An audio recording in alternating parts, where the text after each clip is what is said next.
सी question में क्या दिया हुआ मालूम है, initially 12 moles of A, B and C is given to you, बराबर। A, B, C दिया हुआ है और ये रिएक्शन दिया हुआ है। ऐसे टाइप के रिएक्शन को ना हम लोग कंसेक्यूटिव रिएक्शन बोलते हैं। कंसेक्यूटिव रिएक्शन का बेसिकली मीनिंग क्या हो गया, एक ऐसा रिएक्शन जिसमें फर्स्ट रिएक्शन, फर्स्ट स्टेप का product will act as a reactant for second step, और सेकंड स्टेप का product will act as a reactant for third step. तो ऐसे अगर क्वेश्चन है तो उसको बोलते हैं consecutive reaction. This are the examples of consecutive reaction.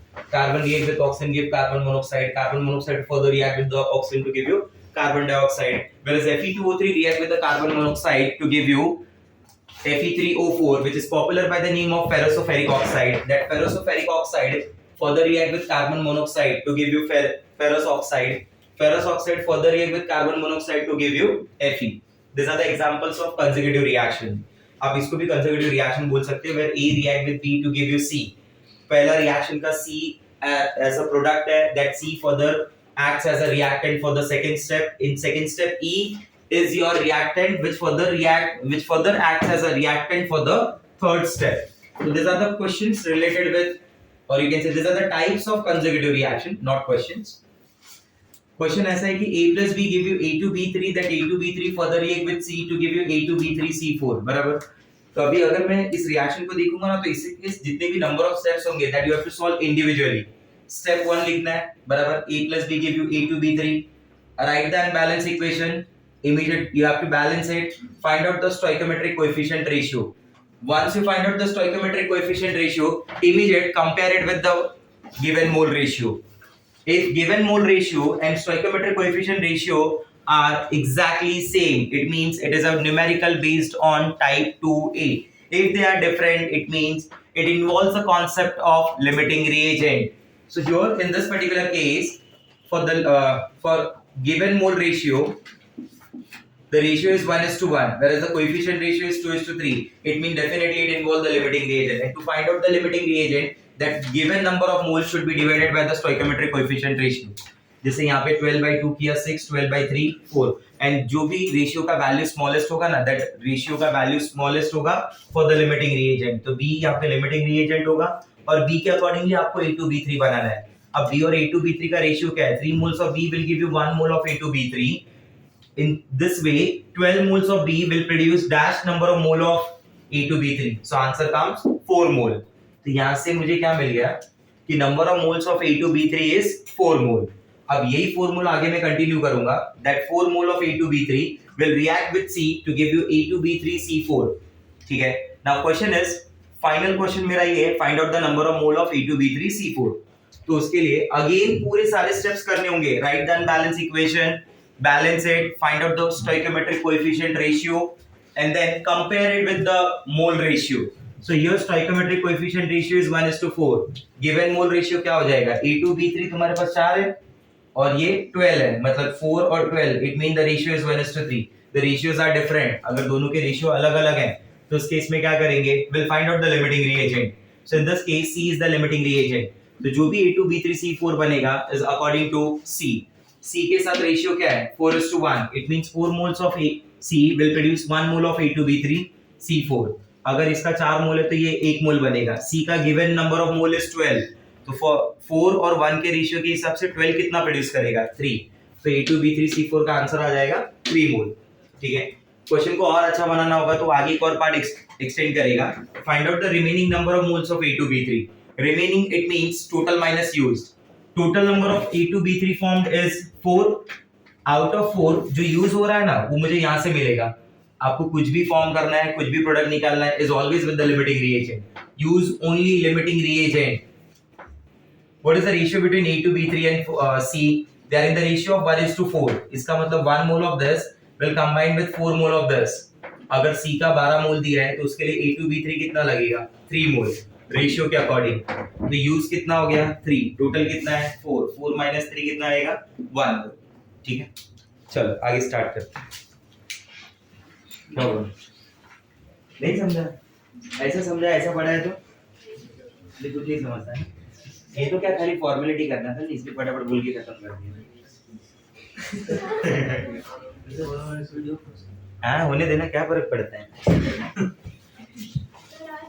तुमको मालूम है क्यों बताया? हाँ नहीं नहीं, एक्चुअली लेना तो था बट प्री इन्फॉर्म नहीं था ना, मेरे को बाद में आया कि मैंने नहीं, मेरा फोन चल नहीं रहा था एक्चुअली, सिम कार्ड खराब हुआ था।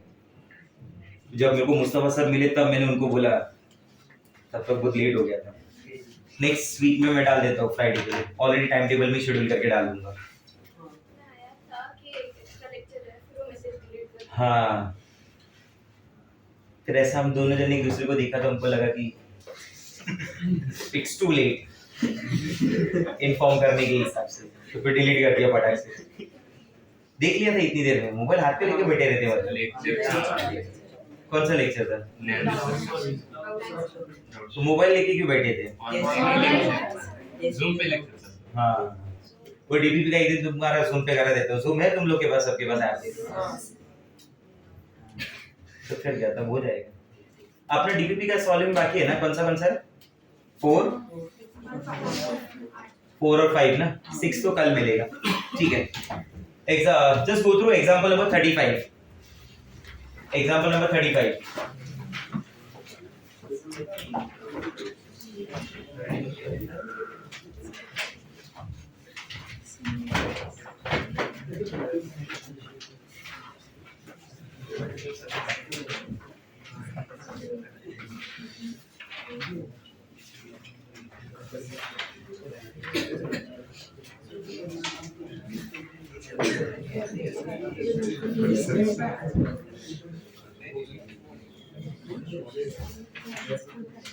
फटाफट देख लो उसको और इसके नीचे लिख के रखो, refer example number 35 from class notes. Page number चाहिए तो पेज नंबर भी डाल देना। 36 है ना? Example number 35 page number 36 from class notes. 37 है जो भी होगा।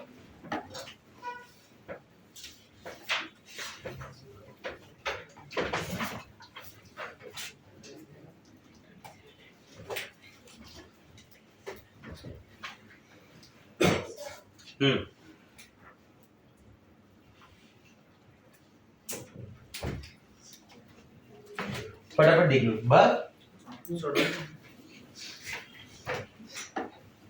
अरे मतलब सॉल्व करके लो, तुमको बग बोला तो तुम खाली भाग रहे हैं।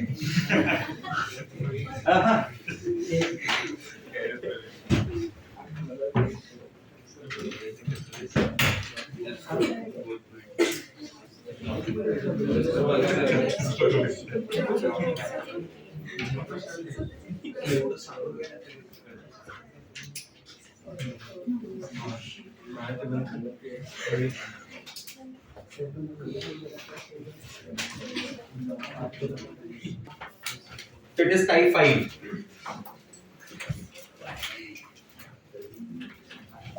टाइप 5 में लिखो कंसेक्यूटिव रिएक्शन का ही दूसरा नाम मैंने क्या बताया आपको? Sequential reaction. नोट्स में सीक्वेंशियल लिखा है, यहाँ पे कंसेक्यूटिव, ताकि दोनों नाम क्लियर हो जाए। Now write there consecutive reaction with percentage yield. Next type consecutive reaction with percentage yield। मतलब समझा? परसेंटेज yield यानी कौन सा टाइप? टाइप 3। और consecutive reaction यानी टाइप 4। ये दोनों का मिक्स है। consecutive reaction with percentage yield। Yes, start writing. Write down the question. बोलूं मैं क्वेश्चन? लिखो।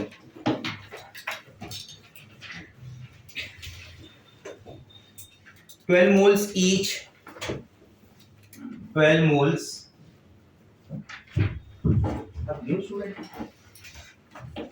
12 moles each of A, B, and C. ये सोहम ना?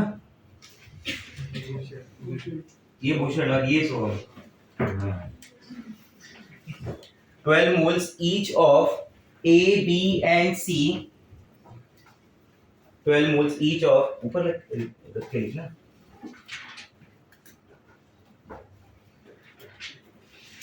इतना मस्त फ्लैट सरफेस दिया है।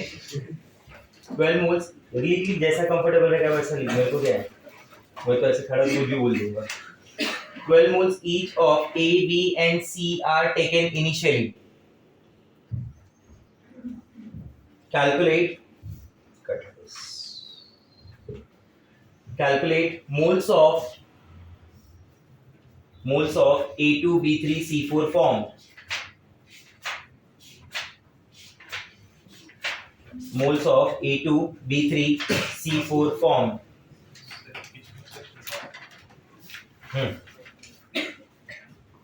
B3C4 form. अब क्वेश्चन में चेंज आएगा. देखो इतना तो लास्ट टाइम भी लिखा था ना आपने. क्वेश्चन का दो स्टेप क्या था बताओ. A plus B gives you, tell me, A plus B gives you A2B3 बराबर, and that A2B3 further react with C to give you A2B3C4. First reaction का percentage yield is given 60%.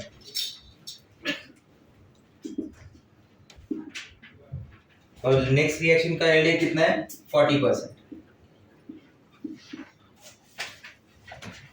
Consecutive reaction में क्या involve कर दिया, percentage बराबर. Question अभी भी वही है, find out the number of moles of A2B3C4 form. Okay now see हो, ये एक एग्जांपल है, ठीक है, स्पेशल टाइप है, सुनेंगे ध्यान से, कुछ अलग नहीं है. A plus B A2B3 बराबर ऑलरेडी सॉल्व्ड है मेरे पास.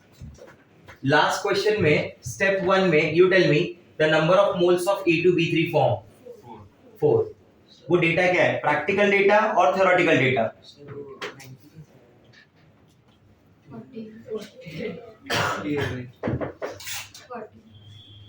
और 90 भी लिखता तो क्या फर्क पड़ता था. 90 भी लिखता तो क्या फर्क पड़ता था. ऐसा थोड़ी 60 + 40 100. समझा मेरा बात. ये लो हटा देता हूं अगर ऐसा कंफ्यूजन है. इसको भी ले लो, इसको ले लो 70%. आप ऐसा सोच रहे क्या 60 + 40 100. अरे इस रिएक्शन की yield 60 है, इस रिएक्शन की yield 70 है, मैं 10 भी लिख सकता था. इसका इससे क्या लेना देना है. नहीं समझा मेरा बात. हाँ या ना, ठीक है. Let's see. हाँ, you tell me number of moles of A2B3 form first reaction. Solve किया था ना, कितना मोल आया था बोलो. थ्योरेटिकल डेटा या प्रैक्टिकल डेटा है. Theoretical. This is theoretical number of moles. What is the formula for percentage yield बोलो. Percentage yield is equal to number of moles observed upon number of moles theoretical multiply by percentage yield given कितना है उसका 60 divide by is equal to number of moles observed I don't know x theoretical कितना है 4 60 upon 100 कितना हो गया 0.6 into 4 equal to x. x की value क्या आ गई. हाँ, मतलब theoretically 4 मोल होगा, but practically if yield is 60%, then number of moles of A2B3 form will be 2.4 into कौन सा 100 लिखा ना 60% डिवाइड बाय 100. ये 100 इधर लाया. अरे यार क्या तुम लोग ये ही दे रहे हैं यार. Percentage yield is 60. Number of moles observed I don't know. Number of moles theoretical is 4. Multiply by 100. ये 100 को इधर लिया मैंने. 60 upon 100 is equal to x by 4. 0 0 cancel. 6 by 10. 3 by 5. अब 3 by 5 को डिवाइड करो. 0.6 is equal to x by 4. 0.6 into 4. इधर side में मल्टीप्लाई करके दूं. x कितना आ जाएगा 2.4 mole. This is the number of moles actually form. ये थ्योरेटिकल है, ये practical. If I say for this reaction the yield is 90%. The yield is क्या हो जाता था बोलो. 90 equal to x by 4 into 100. 0.9 into 4 3.6. इफ रिएक्शन yield is 100%, कुछ नहीं तो 100 ही मान देना हमेशा, तो आंसर क्या आ जाता था 4. समझो क्वेश्चन कैसा घुमा है. हाँ या ना, ठीक है. Check this. स्टेप 2 में आ जाओ. स्टेप 2 का रिएक्शन बोलो मुझे. Come on. A2B3 plus C gives you A2B3C4. Reaction yield is 70%. तुमने कितना लिखा है 40 लिखा हुआ है. कितना लिखा है, कुछ नहीं लिखा है ना. हाँ तो ठीक. A2B3 plus C gives A2B3C4. You tell me the number of moles of A2B3 present. नहीं 2.4. 4 तो खाली धोखा है, असली तो 2.4 है ना. What about C? बैलेंस कर दो पहला. C का कितना मोल है 12. क्वेश्चन में दिया हुआ ये कितना है 2.4। लिमिटिंग रीजन निकालो फटाफट। 2.4 divide by 1, 12 divide by 4, answer बोलो। ये 2.4 आ रहा है, ये 3 आ रहा है। Now the limiting reagent is हाँ, इसलिए सेकंड स्टेप मैंने डायरेक्ट नहीं किया, चेंज हो गया ना लिमिटिंग रिएजेंट। क्वेश्चन की पॉसिबिलिटी समझ में आ रही है क्या है? समझा? Here A2B3 is a limiting reagent. Formation of A2B3C4 is according to A2B3. They are in the ratio of. They are in the ratio of. They are in the ratio of. 1 mole of this will give. So 2.4 mole of this will give. हो गया answer 2.4 मोल। ये कौन सा मोल है? Theoretical या observe? Theoretical.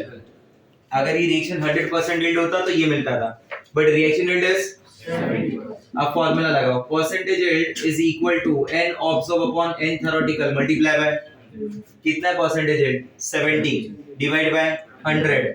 Number of moles observe मालूम नहीं, theoretical 2.4 0.7 multiply by 2.4 equal to x। Solve कर लेना, आंसर आ जाएगा। समझा मेरा बात? ऐसा सॉल्व करना है।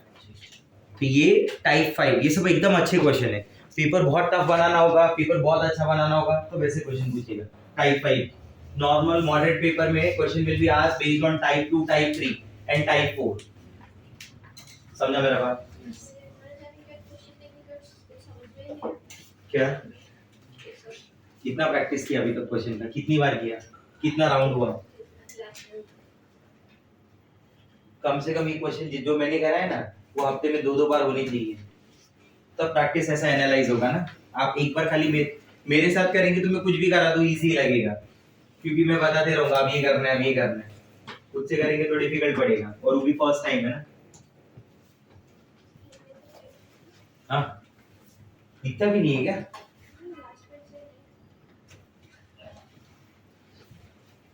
कॉपी कर लिया जल्दी। बिना क्लास नोट्स के क्वेश्चंस का और नोटबुक के क्वेश्चंस का प्रैक्टिस किए दूसरा कुछ सॉल्व नहीं करना है, यही पहला सॉल्व करने का है। समझा? ये सारी टाइप इतना सॉल्व कर लो, बहुत हो गया।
आपको एक्स्ट्रा कुछ नहीं करना है अभी के लिए, जितना बताया ना, जितना बताया उतना ही सॉल्व करना है। डोंट वेस्ट योर टाइम, ठीक है? नोट्स के क्वेश्चन करें, जो मैंने क्लास में दिए वो क्वेश्चन करें। इतना टाइप कर लिया, बहुत हो गया, ठीक है? एक टाइम आता है, उसके बाद बोलाता है कि आप ये करो, ये करो, ये करो।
हाँ done. Next, type number 6. Type number 6. Actually type 6 पहले पढ़ा देना चाहिए था, बट मैंने अभी देखा कि वो मैंने नहीं बताया. वो एक रह गया था पेज नंबर 36 पे लास्ट, परसेंटेज प्योरिटी करके. छोटा सा देखो डब्बा दिया हुआ है. हाँ, परसेंटेज प्योरिटी वो रह गया था, तभी याद नहीं आया मुझे. मेरे को लगा वो सब हो गया. टाइप 6 कर दो उसको भी, क्या फर्क पड़ता है. परसेंटेज प्योरिटी लिखा. परसेंटेज प्योरिटी में क्या है मालूम है.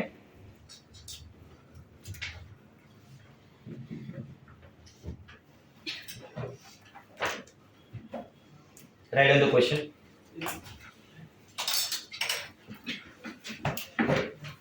आपको मैंने पढ़ने का टेक्निक बताया ना कि कैसे करना है, ठीक है. सोनिया बताया ना कैसे स्टार्ट करना है. क्लास वर्क नोटबुक बराबर और क्लास नोट्स, थियरी न्यूमेरिकल्स के लिए पहला रेफर करना है. एंड व्हेन यू रेफर, इसका मतलब क्या होता है, कैसे रेफर करते हैं बताओ. उसको सॉल्व करना है. कितनी बार सॉल्व करना है, कम से कम 3 बार. समझा. उसको समझना है क्वेश्चन पूछना क्या चाह रहा है, इस क्वेश्चन का लॉजिक क्या होगा. क्वेश्चन का लॉजिक समझो, क्वेश्चन के टाइप को आइडेंटिफाई करो. मैं ना मेरा मैक्सिमम ट्राई करूंगा कि I will give you numericals type wise, ताकि तुम आइडेंटिफाई कर पाओ कि ये दिया है तो ये हो सकता है, ये दिया, अच्छा ये दिया तो ये वाला टाइप है, ये दिया तो ये वाला टाइप है. समझा मेरा बात, ठीक है. But at the end of day सब आपके हाथों में रहेगा. मैं कितना भी कुछ बता दूं, टीचर का एफर्ट इज 10%, स्टूडेंट का एफर्ट इज 90%. 10% में मैं कुछ नहीं कर सकता. मेरा 10% नहीं रहेगा, तुम्हारा 90 पे रहेगा ना, तब बहुत कुछ हो सकता है बिना मेरे 10 के भी. और दोनों रहेगा तब तो बहुत बड़ा कुछ होगा. समझा मेरा बात, ठीक है. तो आप उस न्यूमेरिकल को सॉल्व करो. चलो तुमको 2 बार ही करना है, 2 बार करो, बट आइडेंटिफाई करो टाइप्स क्या है, क्या पूछना चाहता है, क्या लॉजिक क्या है, क्यों ऐसे ही सॉल्व किया. समझा मेरा बात, क्लियर हो रहा है पॉइंट, ठीक है. परसेंटेज प्योरिटी ऑफ सैंपल क्या है मालूम है. Mass of the compound will be given to you. एक मास दिया रहेगा, उसका मास मान लो 200 है, बट उनका एक्चुअल मास 150 ही होता है. तो मतलब 50 ग्राम जो रिमेनिंग है वो क्या है, इम्प्योरिटी. आप कंपाउंड का जब मास निकालोगे तो क्या मिलेगा, टोटल मास मिलेगा ना, बराबर. मैं मोलार मास से उसका एक्चुअल मास बता सकता हूँ, हाँ है ना. तो जो बीच का डिफरेंस है वो क्या, किसका मास है, impurity. Multiply by 100 you will get the percentage, कि इसकी कितनी प्योरिटी है, उस हिसाब से सॉल्व करना है. क्लियर हो रहा है. क्वेश्चन लिखो एक, right.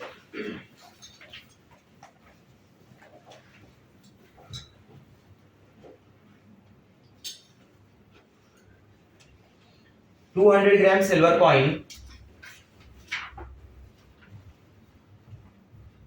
200 gram silver coin is dissolved in 200 gram silver coin is dissolved in various reagents.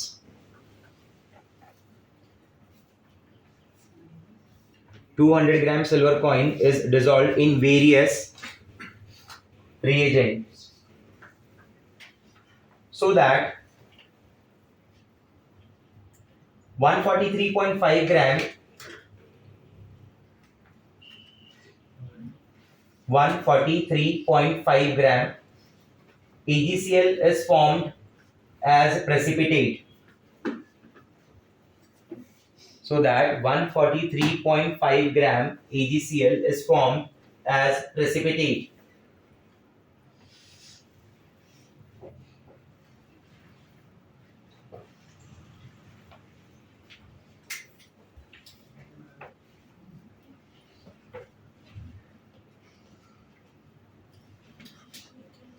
Find out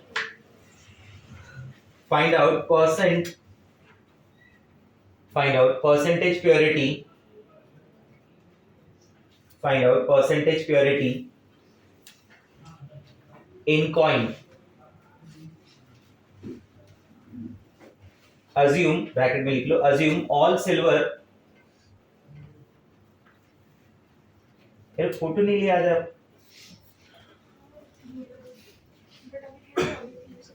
इसके पहले का चला गया टाइप 4 का.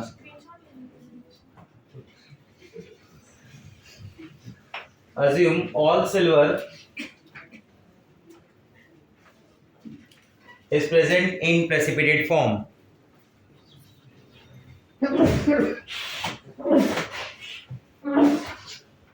Assume all silver is present in precipitate form. Assume all silver is present in precipitate form. Question को पढ़ो और समझो. क्वेश्चन क्या पूछना चाहते हैं, क्या बोला है क्वेश्चन ने, सोचो जरा.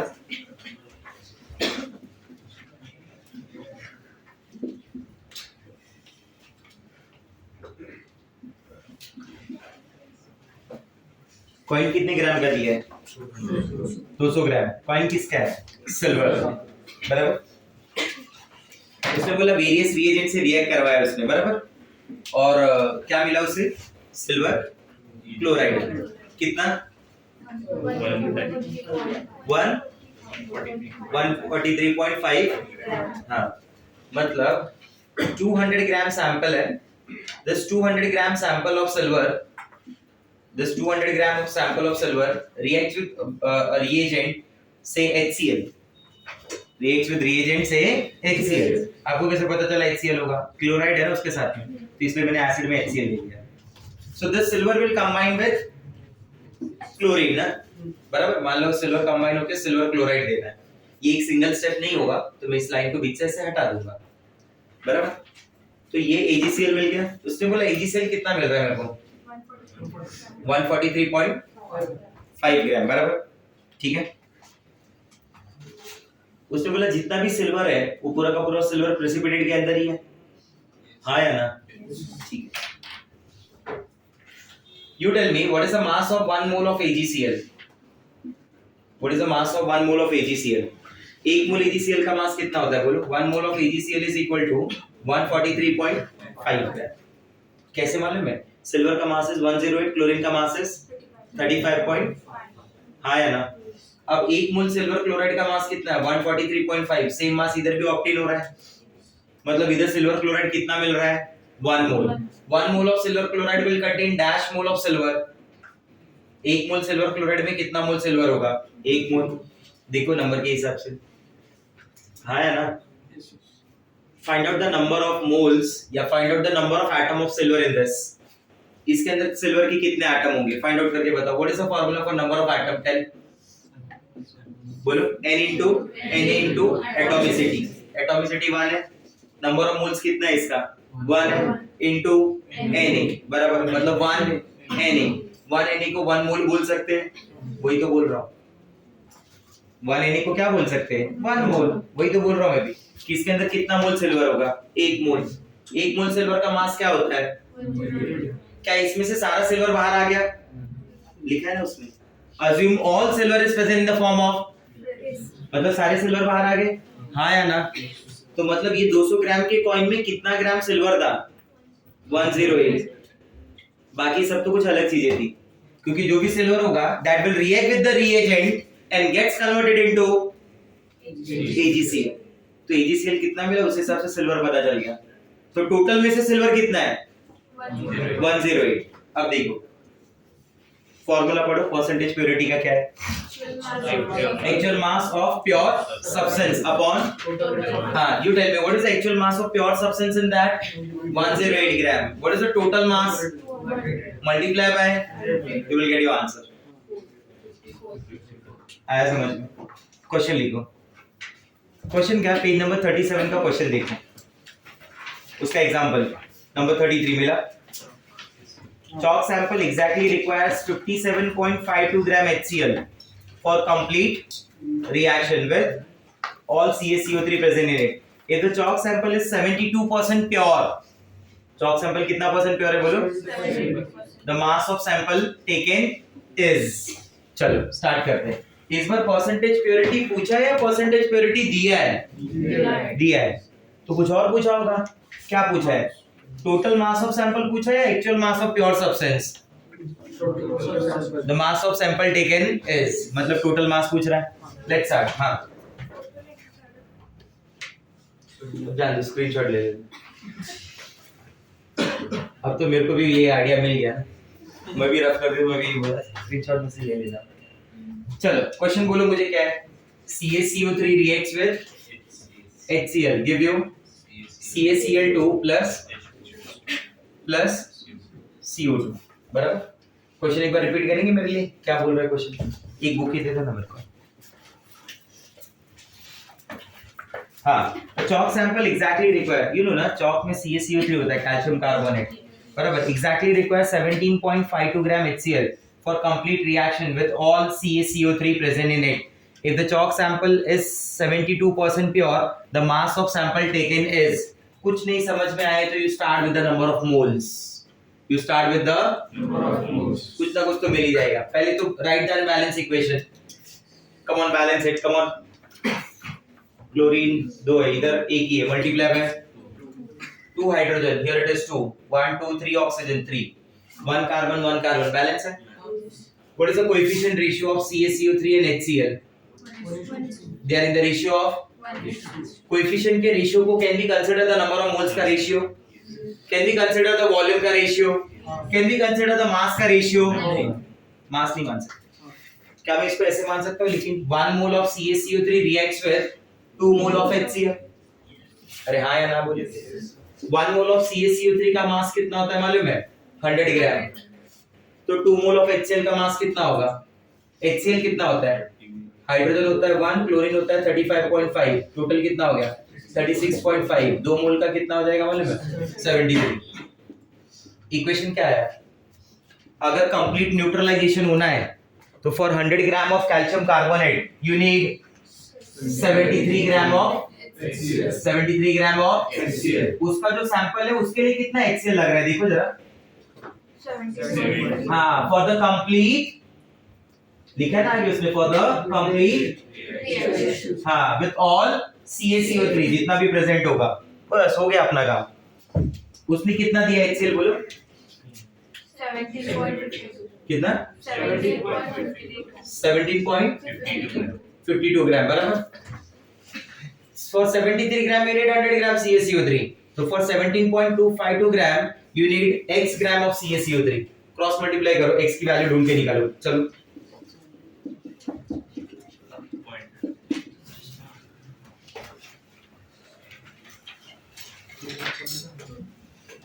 कितना आएगा?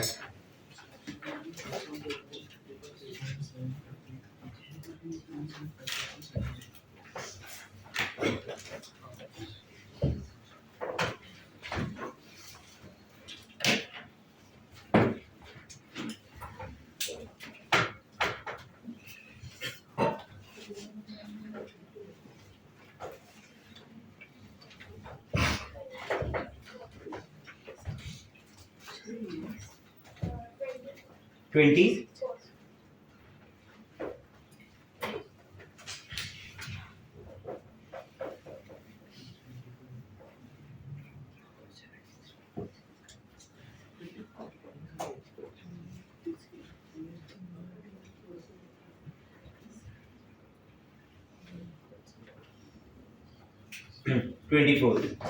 एग्जैक्ट आंसर आता है 24। इसका मतलब क्या समझा तुम? स्टेटमेंट फॉर्म में बताओ मुझे जरा। वो 24 ग्राम क्या है? 24 gram is that amount of CaCO3 which is required for complete reaction with 17.52 gram of HCl. मतलब this is the mass which is required किसका CaCO3 का, अगर वो 100% प्योर है तो. Now tell me the formula for percentage purity. Come on, percentage purity is equal to actual mass upon actual mass. कितना होना चाहिए उसका 24. percentage purity कितना है 72. ये क्या हो गया x into 100 ना, क्या हो जाएगा बोल, कितना आ जाएगा. ये 0 0 जरा साइड में रह दो, इसको बाद में निपटते हैं. 24/72 is 1/3. What is 1/3? What is 1/3? 0.33 into 100. कितना परसेंट सॉरी 33 ग्राम होगा वो. मतलब उसने सैंपल कितना लिया होगा 33 ग्राम.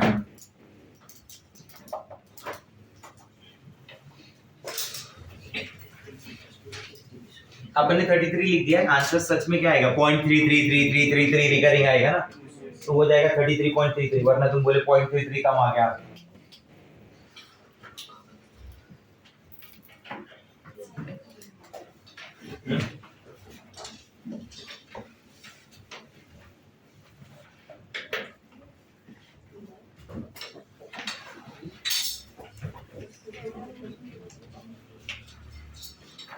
इतना सारा बढ़ा देती कि अभी क्या फोटो ही लेती रह जाएगी. मैं लेक्चर भर में लिखेगी कब. हाँ तो ले लो, फोटो ले लो फिर उसका.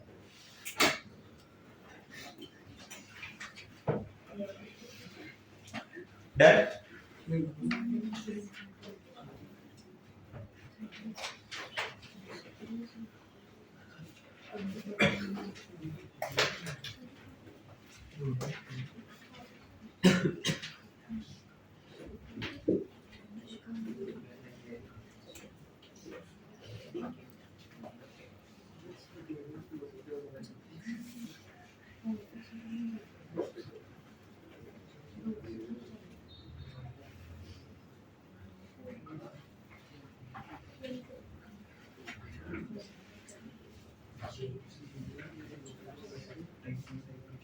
Done guys.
बातें नहीं डन.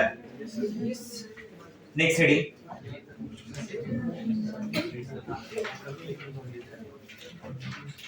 Gravimetric analysis.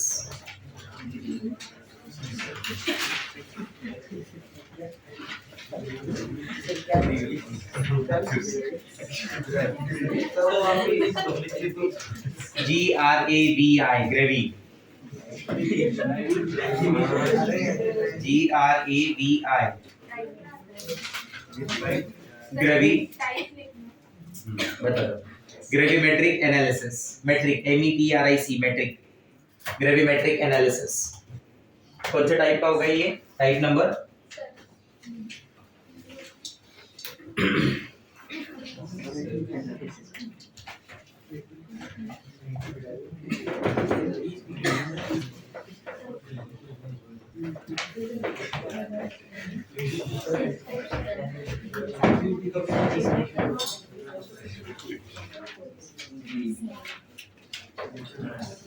नीचे लिखेंगे type 7. Type 7 problems based on type 7 problem based on mixture. Type 7 problem based on mixture.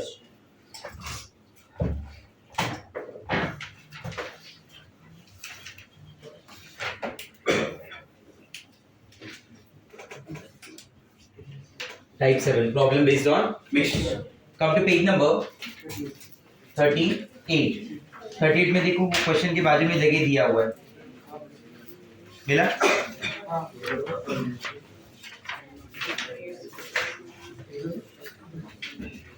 Heading मिला प्रॉब्लम बेस्ड ऑन मिक्सचर. हाँ SE के आगे D लगा लो. Problem based on mixture BASED problem based on mixture.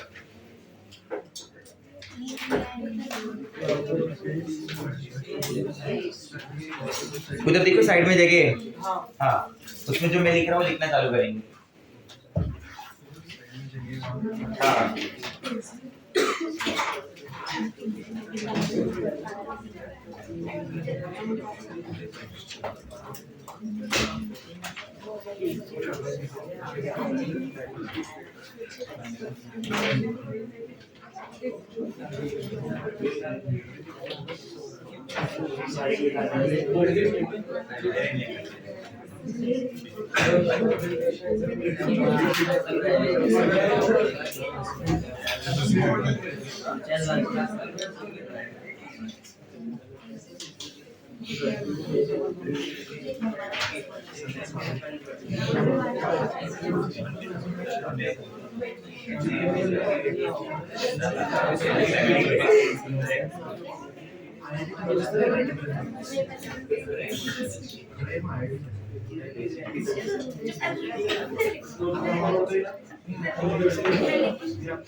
Start writing.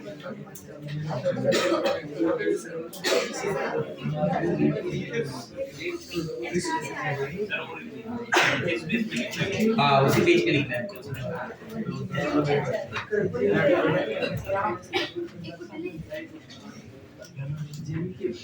वो नहीं जिसको अभी भी क्लियर नहीं हुआ पुट लिया है। हाँ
ये छोटे छोटे रिएक्शन एनालिसिस के काम आएंगे अपने, ठीक है।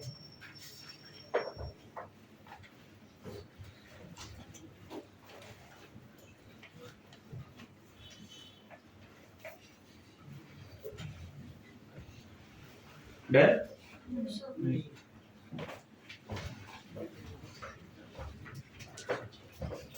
ग्रीन दिखते हैं क्या इसमें?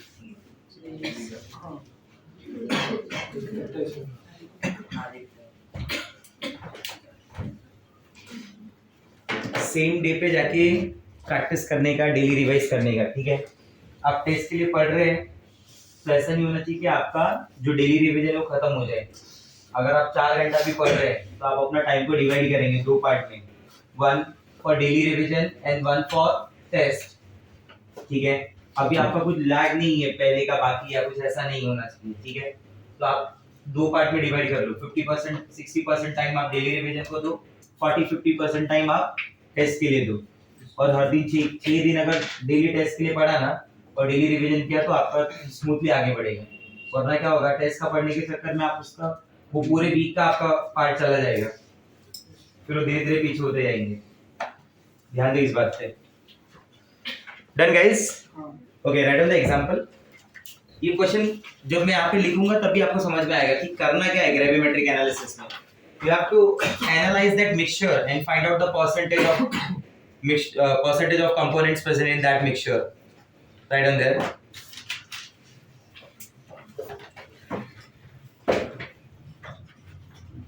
ऐसा लग रहा है आप कुछ पढ़ रहे हैं कि अभी भी लग रहा है अरे एकदम इजी चल रहा है? शुरुआत में तो तुम बोल रहे थे क्या है ये तो मेरे को भी आता है, यूनिट्स बता रहे, एटम बता रहे, मैटर बता रहे। पहले 2-4 दिन तो लगा रहेगा ना कि हमको ही आ रहा है, सर को तो कुछ नहीं आ रहा है। और 2-3 महीना रुको,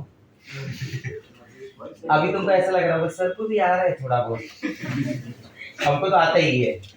क्या अभी रिसेंटली 10 में 95 98 ऐसा सब स्कोर किया रहेगा। और 2-3 महीना रुको फिर पूछता हूँ बाद में। अभी तुमको ये लग रहा होगा ना कि मेरे को भी आ रहा है थोड़ा बहुत, क्या आपको ही आ रहा है खाली ऐसा?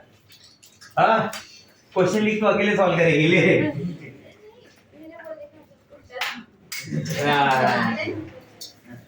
बातों पे तू पहले ना बोली फिर हाँ बोली।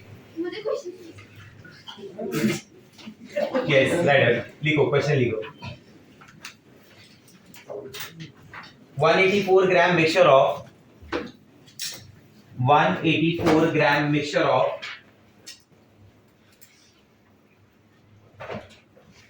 184 gram mixture of CaCO3 and MgCO3. 184 gram mixture of CaCO3 and MgCO3 is heated. If 44.8 liter of carbon dioxide gas, if 44.8 liter of carbon dioxide gas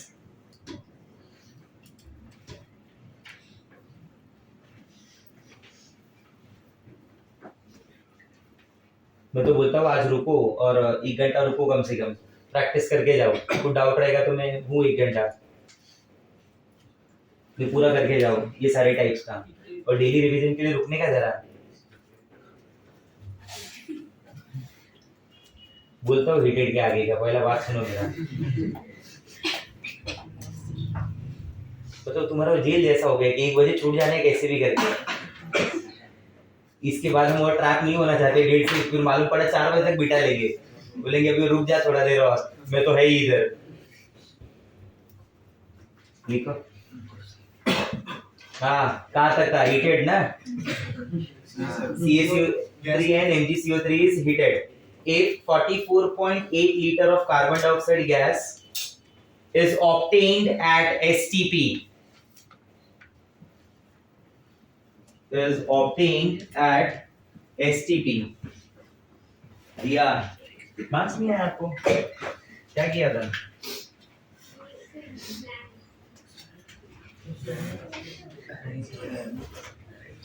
practice करने का क्वेश्चन का ये सब इसलिए होता है, समझा? दोनों चीजों में ना बहुत डिफरेंस है। जब क्वेश्चन आप सॉल्व करते हो, क्वेश्चन जब टीचर कराता है, आपको पता है नहीं आया तो टीचर सॉल्व करा देगा, सपोर्ट रहता है। कि ऐसे क्वेश्चंस को आप क्या करेंगे, अभी अगले बार से लिखेंगे, क्वेश्चन लिख लेने का, खुद से सॉल्व करने का, ठीक है? और ये अच्छा है कि ये सब पहले दूसरे एग्जाम में हो जाता है, अपने को क्लियर पता चल जाता है कि मुझे क्या करना है। आखिरी के दिन पे ये सब होता है, उनके साथ तो अलग ही रहते हैं। हाँ, और ये सब होगा ही ना यार। आप ऐसा थोड़ी है कि इधर जनरल नॉलेज का एग्जाम चल रहा है उसके लिए बैठे हुए, तुम जेई का एग्जाम दे रहे हैं, सीधी सी बात है, समझा? आप कभी सर्च करना गूगल पे, आईआईटी जेई का एग्जाम सबसे टफ माना जाता है। इंडिया की जितनी भी टफेस्ट एग्जाम है ना, उसमें आईआईटी जेई काउंट होता है। चैलेंजिंग तो रहेगा ना, आया ना? तो ये सब मैं बोलता हूँ ना, नहीं आ रहा है, वो आ रहा है, वो सब हो रहा है, सारी प्रॉब्लम पहले पता चल जानी चाहिए। प्रॉब्लम पता चल गया तो उसका सॉल्यूशन मिल जाएगा और कुछ इसमें स्ट्रेस नहीं लेना, मार्क्स नहीं है। मैं खुद मेरा 10th स्टैंडर्ड में 39% था, तो सोचो मैं तुम जैसे बच्चों को पढ़ा रहा हूँ, कितना प्राउड मोमेंट मेरे लिए। तो कोई टेंशन लेने की जरूरत, मेरे को तो आ ही रहा है ना प्रॉब्लम सभी। प्रैक्टिस, आप जितना प्रैक्टिस करेंगे उतना बेटर होगा। मार्क्स देखा है मैंने सबका, ऑलमोस्ट सबके याद है।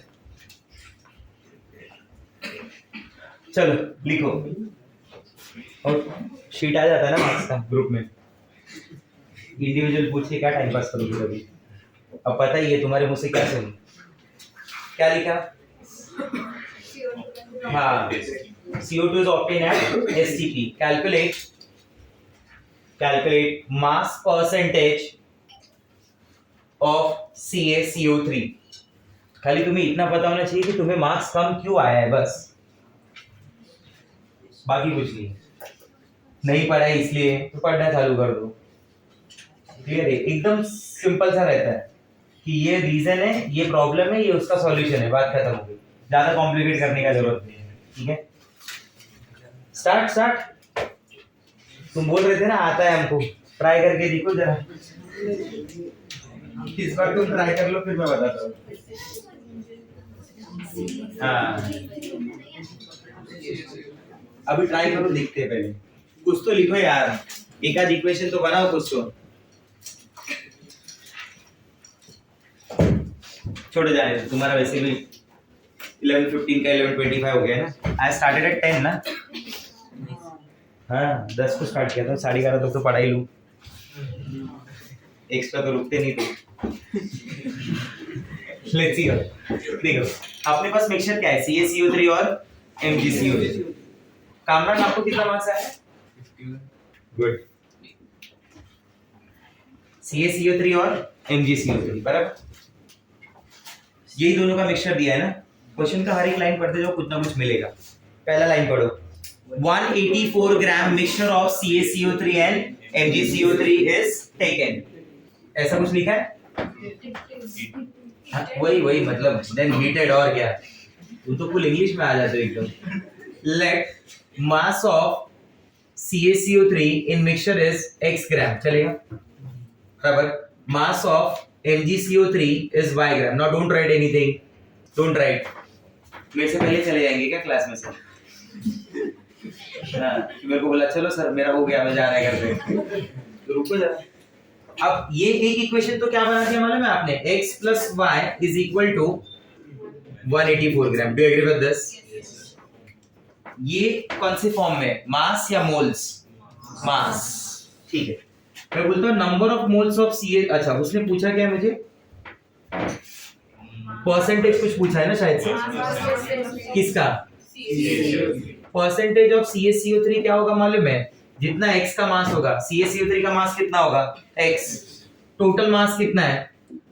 184 मल्टीप्लाई बाय, मुझे x का वैल्यू मिल गया तो ये पूरा सॉल्व हो जाएगा। हाँ या ना? चलो ठीक। You tell me the number of moles of CaCO3। किसी का नंबर ऑफ मोल्स कैसे निकालते हैं बताओ? सैंपल मास अपॉन मतलब उसका मास जो गिवन मास होगा divide by molar mass. You tell me what is the mass of CaCO3 in that mixture? x है ना, डिवाइड बाय उसका मोलार मास। CaCO3 का मोलार मास कितना होता है बराबर, नंबर ऑफ मोल्स क्या है? Mass upon now you tell me the number of moles of CaCO3 present in that mixture, x by 100, yes. You tell me the number of moles of MgCO3 present in that mixture, y upon 84। MgCO3 count करेंगे ना तो 84 आना चाहिए। Magnesium कितना होता है? 24। Carbon कितना हो गया? 12। 24 plus 12 36। 16 into 3 48। 36 plus 48 84। हाँ नहीं समझा? अब मैं आपको कुछ क्वेश्चन बोल रहा हूँ, देखते हैं आप आंसर बोल पाते कि नहीं। मास ऑफ मिक्सचर कितना है? 184 बराबर। Mass of CaCO3 in that mixture x gram. Mass of MgCO3 in that mixture y gram. Number of moles of CaCO3 x by 100। Number of moles of CaCO3 in that mixture x by 100। Number of moles of MgCO3 in that mixture, बराबर। चलो इतना तो समझ गए। ये पहला बना लोगे, मास मोल मोल सब निकाल लोगे। CaCO3 on heating, CaCO3 on heating give you CaO plus CO2. Come on, write down balance equation, balance it. Done? Balancing done? Balance it? हो गया मतलब? कोएफिशिएंट का रेशियो क्या है बोलो? 1 1 1 1। ये CO चाहिए? नहीं ना, मतलब ये घड़ी पत्ता। याद है घड़ी पत्ता? बाहर निकाल दो, उसको नहीं चाहिए ना। अपने को CaCO3 चाहिए और CO2 चाहिए, क्योंकि उसमें CO2 का बात हुआ है। हाँ या ना? According to this reaction, can I say 1 mole of CaCO3 will produce 1 mole of CO2 gas? Do you agree with this? Yes. Because the ratio is so can I say like this, x upon 100 mole of CaCO3 will produce x upon 100 mole of CO2, because the ratio is नहीं समझला। MgCO3 on heating will give you MgO plus CO2, बराबर। I think it is balanced. 1 mole of MgCO3 will produce 1 mole of CO2. The ratio is so can I say y upon 84? ये मोल में है या ग्राम में? मोल में। मैं समझा देता हूँ कैसे। ये ग्राम होता है, ये ग्राम पर मोल होता है। Gram and gram gets cancel. ये ग्राम होता है, ये ग्राम पर मोल होता है। Gram and gram gets cancel. अगर आपको कोई कंफ्यूजन है उसको लेके दो। y by 84 mole will give you y by 84 mole of CO2। हाँ या ना? उसने क्वेश्चन में कुछ स्पेसिफाई किया रिगार्डिंग CO2, पढ़ो कितना? 1 mole of any gas at STP occupy volume of 2 mole of that gas will occupy 44.8। तो you tell me इसका CO2 और इसका CO2 मिला के कितना आ रहा है? 2। हाँ या ना? मतलब मैं अगर बोलूं इसको मैं बोलता हूँ N1 और इसको मैं क्या बोलता हूँ N2, तो मेरे हिसाब से हो गया N1 plus N2 is equal to 2 mole. N1 क्या है? x upon 100। N2 क्या है? y upon 84। x upon 100 plus y upon 84 क्या हो गया? 2 मोल्स ना। समझे 2 कहाँ से आया? कहाँ से आया बताओ? हाँ, ऑलरेडी तुम्हारे पास एक इक्वेशन है क्या? x plus y is equal to 184। अगर मैं इसको एक इक्वेशन मानता हूँ, इसको एक इक्वेशन मानता हूँ, तो क्या मैं यहाँ से x और y का वैल्यू सॉल्व करके निकाल सकता हूँ? पक्का? ट्राई करो और सॉल्व करके बताओ। मैथ्स ना अभी तो, और तू मैथ्स का एक्सपर्ट। चलो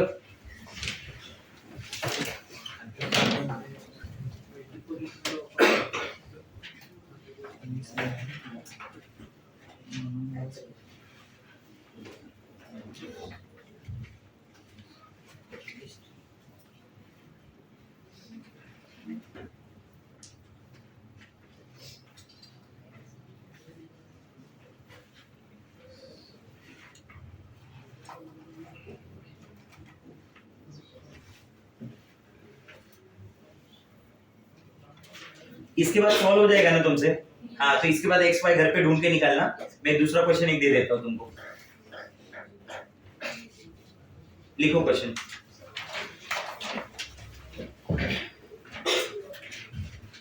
तुम छूट गए ना अभी तो वैसे। अच्छा, फिजिक्स मुस्तफा सर का बाकी है ना? पार्थ सर का लेक्चर तो पहला हुआ ना? नहीं हुआ? अभी मुस्तफा सर का लेक्चर होगा।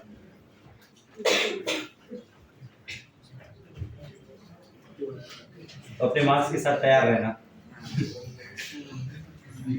लिखो क्वेश्चन, लिखो 190 ग्राम। सॉल्व नहीं किया कुछ भी। 190 ग्राम mixture of Na2CO3 and 190 gram mixture of Na2CO3 and NaHCO3 and NaHCO3 is heated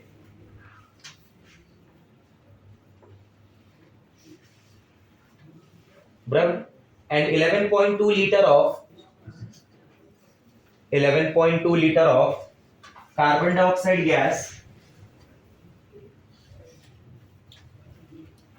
11.2 liter of carbon dioxide gas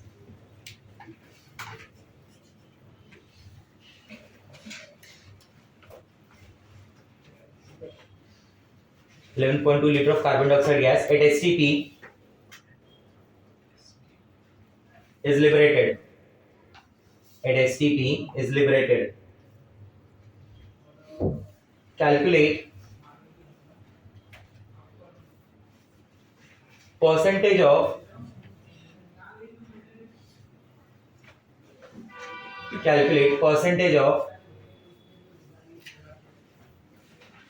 NaHCO3. Calculate percentage of NaHCO3 in mixture by mass. In mixture by mass.